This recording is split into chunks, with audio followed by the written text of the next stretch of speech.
Bonjour à toutes, bonjour à tous. J'aimerais vous parler d'un sujet aujourd'hui, d'un sujet d'actualité brûlant, qui, de par la publicité qui lui est faite, est devenu LE sujet. Je veux parler de la Covid. Essayant toujours de bien parler le français, je dirais donc que les nouvelles fallacieuses, et non pas les fake news, sont légion au sein des médias de tout ordre. N'incriminant pas les journalistes qui ne font que traduire les propos de nos élus sous couvert de moult scientifiques de tout acabit. Nous pouvons seulement dire qu'ils ne vérifient certainement pas, du moins je pense, toutes leurs sources.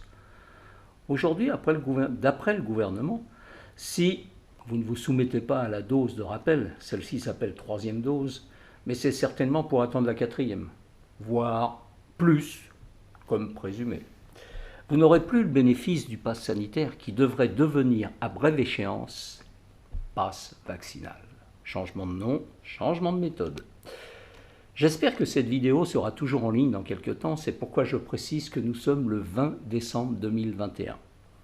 Cette précision a pour but de démontrer, si nécessaire, que nos élites, sont-ils encore dignes de ce qualificatif, gouvernent à vue le navire France.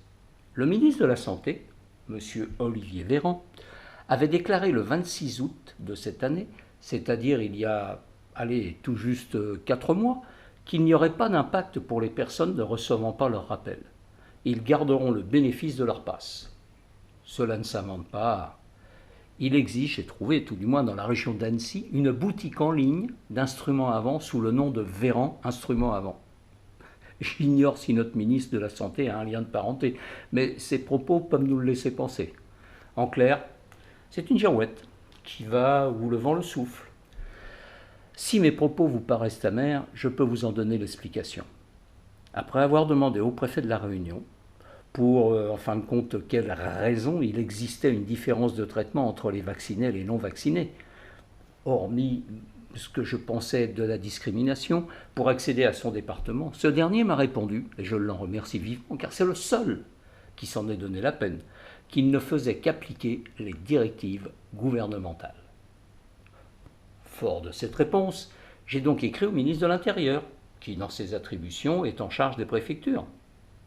Aucune réponse de sa part. Un mois plus tard, j'ai saisi par courrier le Premier ministre, qui, en tant que chef de gouvernement, donne les directives à ses ministres. Mais là aussi, également aucune réponse. Par la force des choses, j'ai dû interpeller notre président de la République, croyant, crédule que je suis, avoir une réponse du service courrier de l'Élysée. Que nenni! Une fois encore, je suis resté dans l'expectative. De guerre lasse et désirant avoir une réponse, j'ai donc porté plainte pour discrimination auprès du procureur de la République de mon département. Cette fois, la réponse m'est parvenue quelques semaines plus tard, me précisant que les faits dénoncés ou révélés dans le cadre de cette procédure ne sont pas punis par un texte pénal. Ce qui est faux. Pour s'en convaincre, il suffit de lire l'article 225.1 et 225.2 du dit code. De surcroît, il est stipulé sur le courrier que j'ai reçu du procureur de la République que l'article 177.2 du Code de procédure pénale prévoit la sanction des constitutions de partie civile abusives. N'est-ce pas un peu une menace? En clair, citoyen lambda, subis ou tais-toi. Ah, mes amis, nous sommes français, et à ce titre également européens. Notre président est donc, de fait, membre du Conseil de l'Europe. Comment, dans ces conditions, comprendre que les résolutions adoptées dans cette instance ne soient pas appliquées?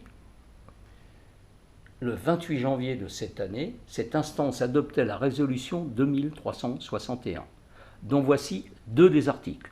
Le 7.3.1, de s'assurer que les citoyens et citoyennes sont informés que la vaccination n'est pas, et le pas est écrit en majuscule, n'est pas obligatoire et que personne ne subit de pression politique, sociale ou autre pour se faire vacciner, si il ou elle ne souhaite pas le faire personnellement.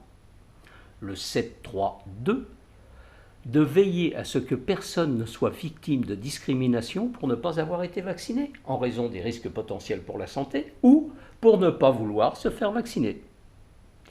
Dans ces conditions, n'est-il point normal de vouloir conserver sa liberté et son libre arbitre face à une vaccination qui, bien que non obligatoire, devient une astreinte. Ce qui m'a donné l'idée de plagier en partie les animaux malades de la peste. Que M. de La Fontaine me pardonne. Mais j'espère pouvoir vous mettre le texte en dessous de cette vidéo. Dernière minute, qui prouve, si besoin était, le courage de nos politiques pour prendre des décisions. Le Premier ministre nous a annoncé vendredi dernier que serait présenté un projet de loi en janvier prochain à la Chambre des députés pour la mise en place du pass vaccinal. Je me pose une question, moi, pourquoi ne pas légiférer tout simplement pour une obligation vaccinale pour tous, si ce n'est par crainte de porter la responsabilité d'effets secondaires à grande échelle dans les années à venir, alors qu'actuellement, le vaccin n'étant toujours pas obligatoire, mais l'incitation est si renforcée que cela semble fort une obligation qui ne veut pas dire son nom. Qu'adviendra-t-il de nous? Dans les années à venir, nous, je parle de ceux qui, mal vus par l'ensemble, passent pour des parias et ne veulent toujours pas se faire vacciner. À bientôt peut-être, pour une autre publication.